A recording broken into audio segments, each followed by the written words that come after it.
另外就讲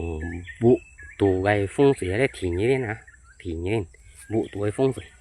啥呢呢木咧落門切切落咧呀，作變ขึ้นจัง嘅大門樣當當啊！cá mẹ mỏ thà cá xịt mỏ chín chi này mỏ nhưng ba nhí ăn mới cho ăn mới mày à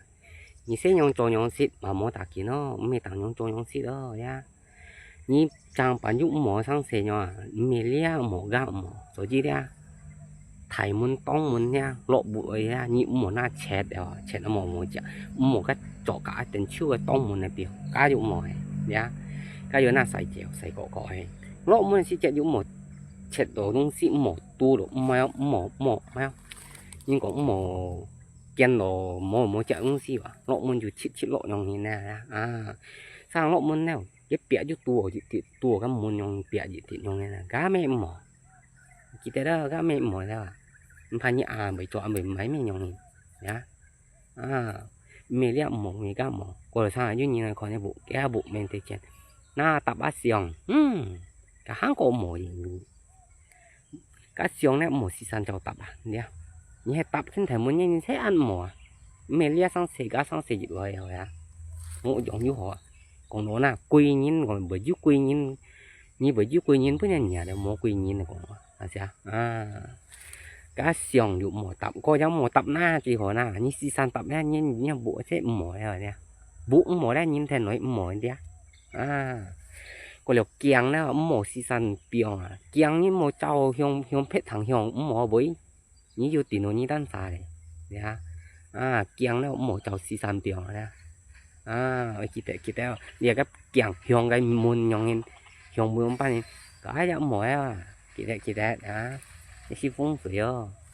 có xăm khối đó mỏ trâu eo thiên này như trâu bắt thì vẫn nhiều xin quá à nhỉ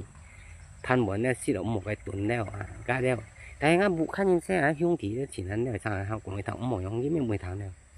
cái chín như giờ như ông xin nhiều với YouTube tụ con à mình cái chín trong là chỉ có mình nhо những pan như cho ban muốn nào còn như ăn mới cho ăn cho đồ chưa ăn to trang bản như mỏ mua chả phổ nhau luôn rồi ta sao à những món bún cho ăn to xin nhau cho cả xịt mấy thằng gáo cá nhân bởi hạt sang cá nhân bởi mỏ sang xe đó mã cái kia bởi dư đó mỏ mua chả ya số gì nhung sử dụng mỏ nào ở rồi vụ bụi mỏ chưa ở rồi hay vụ mỏ như thứ thèn rồi mỏ người ta sẽ à có đầu xì kiến tủ đó mỏ ẩm hay bởi chúng mày là trả muốn ra một cái tủ biong chưa ở hết à xì kiến á tôi sẽ mèo xa sẽ đó cái nào sắp xí sẽ cái sạch ở hết à nha gì sẽ ở hết à mấy cái tuần là sắp xí à hay nhé xì kiến tủ biong ăn cái mỏ chợ ngón bắt ở ngoài là sắp cũng chỉ nên suy kiến tuổi con ta sẽ à suy kiến tuổi đã mỏ ẩm đấy ở khoai con phở nha hay còn như chị ta vụ cái suy kiến cho được con như nhẹ theo trang nội gì ok cho à xong như nó sao nhìn thấy tí ở đây hàng ai cải sĩ như thế thằng này à buổi sáng mỏ như thế chiều ví dụ mỏ mấy cái chúng ấy bỏ rồi à nhìn theo mấy ví dụ cổ hồ mày mỏ nhìn như hay còn như mỏ mẹ như nhân nhông nhìn sang ở mỏ gì xí rồi thành nhìn nó mới nhìn nhá lộ mua này xí chuyện mỏ chuyện gì à tia kia ra mỏ cái biong cái chỗ đeo à thì mày mà cái gì mỏ nhau nè nó sang mỏ chết môn nhìn có tia à hình như ở nhà miệng hóa nhá trong các bộ mỏ ra như ra thèm này mỏ mình nhìn cái chín như đó nhá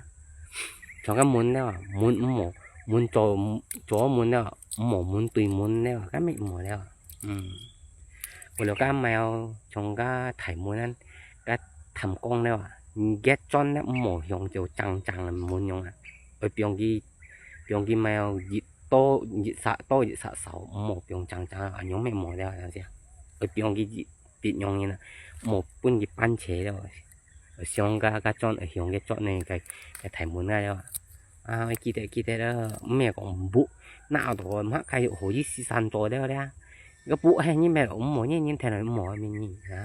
à bụ đó nè bụ mỏ nó chuỗi hồ rồi đó à hay có nhựa sang hậu hồ á mỗi chú cả mà cái sang sẽ dùng chỉ cả nè à sẽ dùng còn nè nó xin một gì cũng như đó